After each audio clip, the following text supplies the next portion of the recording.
जय हिंद साथियों, रोजगार विद पिंकेश यूट्यूब चैनल में आपका स्वागत है। आशा करते हैं आप सभी बहुत अच्छे होंगे।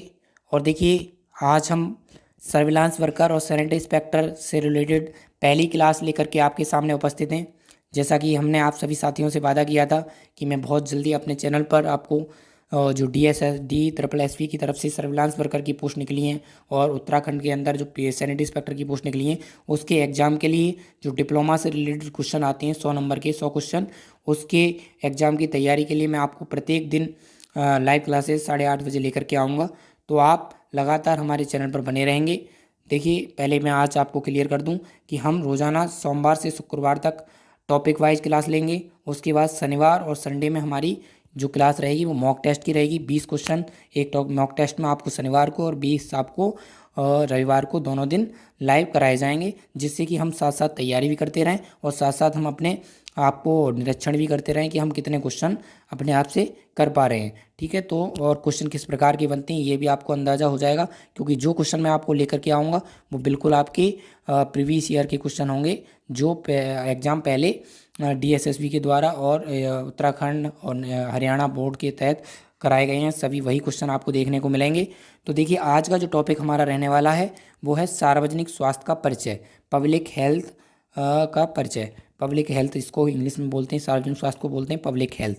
तो इसकी शुरुआत कैसे कैसे हुई और क्या कारण थे इसकी शुरुआत के, सार्वजनिक स्वास्थ्य की शुरुआत क्यों की गई? क्योंकि आप सभी साथी जानते हैं कि हमारा जो डिप्लोमा आता है सैनिटरी इंस्पेक्टर हेल्थ इंस्पेक्टर का, इसकी जो पोस्ट निकलती है वो सार्वजनिक स्वास्थ्य विभाग के अंतर्गत ही निकलती है। क्योंकि सार्वजनिक स्वास्थ्य विभाग तैयार किया गया, इसका मेन काम होता है अपने एरिया की साफ़ सफाई की व्यवस्था देखना, कहीं कोई गंदगी वगैरह या कहीं किसी प्रकार का कोई प्रदूषण वगैरह तो नहीं फैला रहा है।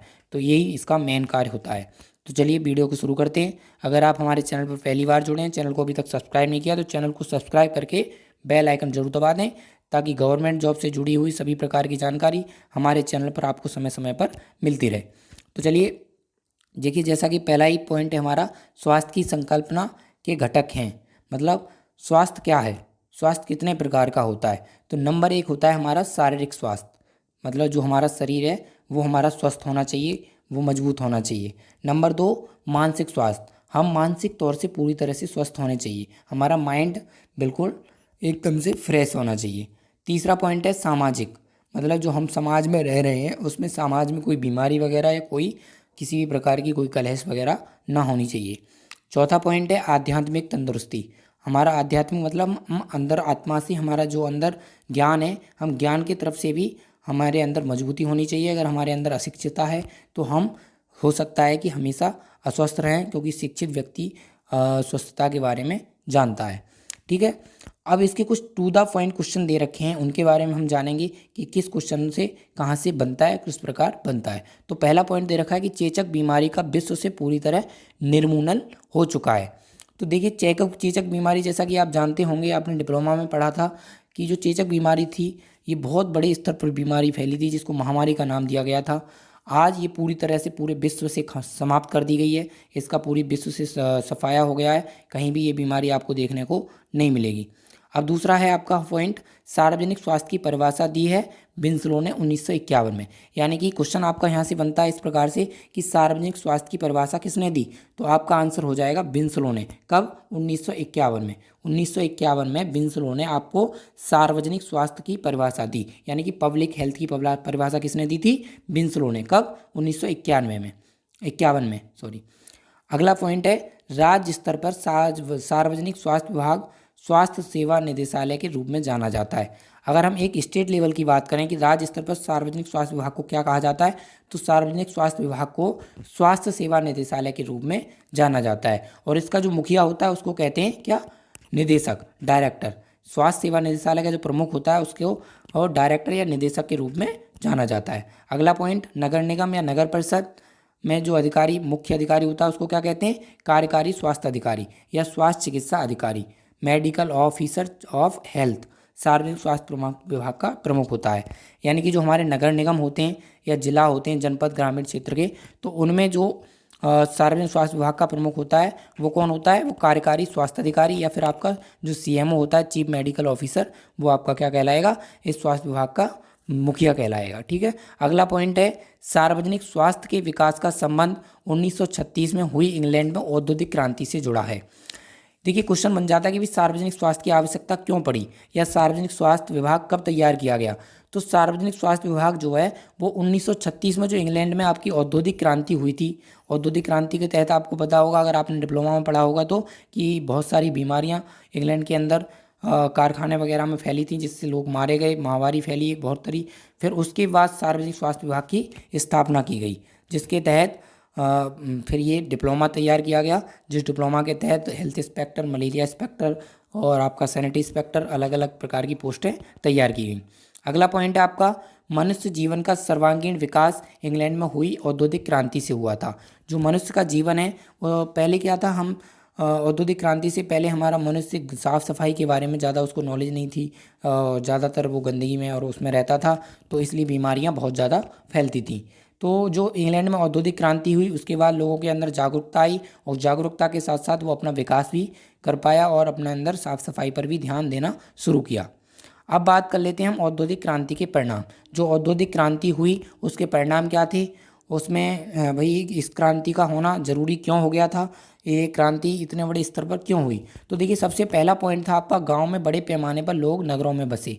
जो गांव से लोग थे वो अधिकतर बड़े पैमाने पर जा करके शहरों में बसने लगे। इस तरह से शहरों में जनसंख्या बढ़ गई और जब जनसंख्या जहाँ ज़्यादा बढ़ेगी तो गंदगी भी ज़्यादा होगी। फिर क्या हुआ, बस्तियाँ योजनाबद्ध नहीं रहीं। जो योजनाबद्ध बस्तियाँ बनी हुई थी, शहर बने हुए थे वो नहीं रह पाए क्योंकि जब जनसंख्या ज़्यादा हो जाती है तो सारी योजनाएं खत्म हो जाती हैं। चौथा पॉइंट था शुद्ध पेयजल का अभाव, मतलब पानी का दूषित होना। जब खराब पानी होगा तो वो बीमारियां फैलाएगा।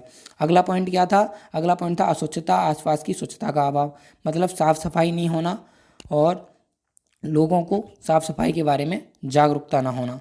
स्वास्थ्य संबंधी जागरूकता का अभाव, मतलब लोगों के अंदर स्वास्थ्य के बारे में जागरूकता नहीं थी बिल्कुल कि स्वास्थ्य क्या होता है या फिर हेल्थ के लिए हम कैसे अपनी हेल्थ को अच्छा मेंटेनेंस करके रख सकते हैं। अगला पॉइंट है सातवां, बीमारी का दौर बढ़ा, महामारी फैलने लगी। तो जब भाई समाज में गंदगी होगी और स्वास्थ्य ठीक नहीं होगा तो महामारी फैलेगी और जब महामारी फैली तो महामारी से लोगों में बीमारियां फैलने लगी, बीमारियों से लोगों की मृत्यु होने लगी और इस प्रकार से हमारी जो मृत्यु दर थी उसमें बहुत ज़्यादा बढ़ोतरी हुई। और जब बढ़ोतरी हुई तो फिर बहुत सारे नए नए नियम ब्रिटेन सरकार द्वारा, इंग्लैंड द्वारा लागू किए गए, जिसमें एक था ब्रिटेन ने 1802 में प्रथम कारखाना अधिनियम लागू किया। उसके बाद 1832 में लंदन में हैजा की महामारी फैली थी, जो कि कब फैली, 1832 में। 1832 में हैजे की महामारी फैलने के कारण फिर सार्वजनिक स्वास्थ्य का विकास किया गया। तो इंग्लैंड में 1848 में सार्वजनिक स्वास्थ्य अधिनियम पारित किया गया। कब, 1832 में हैजे की महामारी के बाद। लोगों को लगा, भाई सरकार को लगा कि कोई ना कोई ऐसा विभाग होना चाहिए जो बीमारियों को रोकने के लिए कंट्रोल करे, बीमारियों पर के बारे में लोगों को जागरूक करे। तो उन्होंने एक अधिनियम तैयार किया 1848 में। कौन सा, सार्वजनिक स्वास्थ्य अधिनियम। इसके तहत सर जॉन स्लो ने लंदन में 1848 से 1854 तक हैजे की महामारी का अध्ययन किया। सर जॉन स्लोन जो वैज्ञानिक थे उन्होंने लंदन में रह करके 1848 से 1854 तक हैजा की जो बीमारी थी उसके बारे में रिसर्च की गई, ये फैल कैसे रही है और उसके फैलने का कारण क्या है। तो उसका कारण पता चला, अशुद्ध जल यानी कि दूषित पानी। हैजा की जो बीमारी फैलने का कारण था वो क्या था, दूषित पानी। उसके बाद अगला पॉइंट है आपका, हैजे को सार्वजनिक स्वास्थ्य का पितामह कहा जाता है। भाई पितामह क्यों कहा जाता है, क्योंकि जो सार्वजनिक स्वास्थ्य की शुरुआत हुई वो हैजा की महामारी के बाद ही हुई थी। जो हैजा की महामारी फैली थी आपकी 1832 में, उसके बाद हमारे सरकार के अंदर एक मीटिंग, अधिनियम वगैरह जारी किए गए। उनके तहत उन्होंने लगा कि भाई सार्वजनिक स्वास्थ्य विभाग की स्थापना करनी चाहिए जो देश में बीमारियों को रोकने का काम करेगा। इसके बाद 1856 में विलियम्स बर्ड ने अंत्रज्वर बीमारी टाइफाइड पर अध्ययन किया। जो विलियम्स बर्ड वैज्ञानिक थे उन्होंने अंत्रज्वर बीमारी, जिसका नाम इस समय हम वर्तमान में उसको टाइफाइड नाम से जानते हैं, इसका हिंदी नाम क्या है, अंत्रज्वर, इसका इन्होंने अध्ययन किया। तो इन्हें अध्ययन में पता चला कि क्या, अशुद्ध जल से ही अंत्रज्वर बीमारी फैलती है। यानी कि जो टाइफाइड है वो किससे फैलता है, दूषित पानी से। दूषित पानी से टाइफाइड बीमारी भी हमारी फैलती है। इसके बाद अगला पॉइंट है आपका, ब्रिटिश क्राउन ने 1859 में भारत का प्रशासन ईस्ट इंडिया कंपनी से अपने हाथों में ले लिया। जो भारत में बहुत वर्षों से, लगातार 100-150 वर्षों से ईस्ट इंडिया कंपनी अपना राज करती आ रही थी, उससे क्या था, जो ब्रिटिश क्राउन संस्था थी उसने ईस्ट इंडिया कंपनी को समाप्त कर दिया और भारत का राज जो था अपने हाथों में ले लिया। फिर उसने भारत के अंदर जो महामारियां वगैरह फैल रही थी उनके बारे में सोचा और उन पर कंट्रोल करने के लिए स्वास्थ्य विभाग तैयार किया, सार्वजनिक स्वास्थ्य विभाग, जिसके तहत अलग अलग सैनिटरी इंस्पेक्टर, हेल्थ इंस्पेक्टर, ये डिप्लोमा वाले पोस्ट निकाली।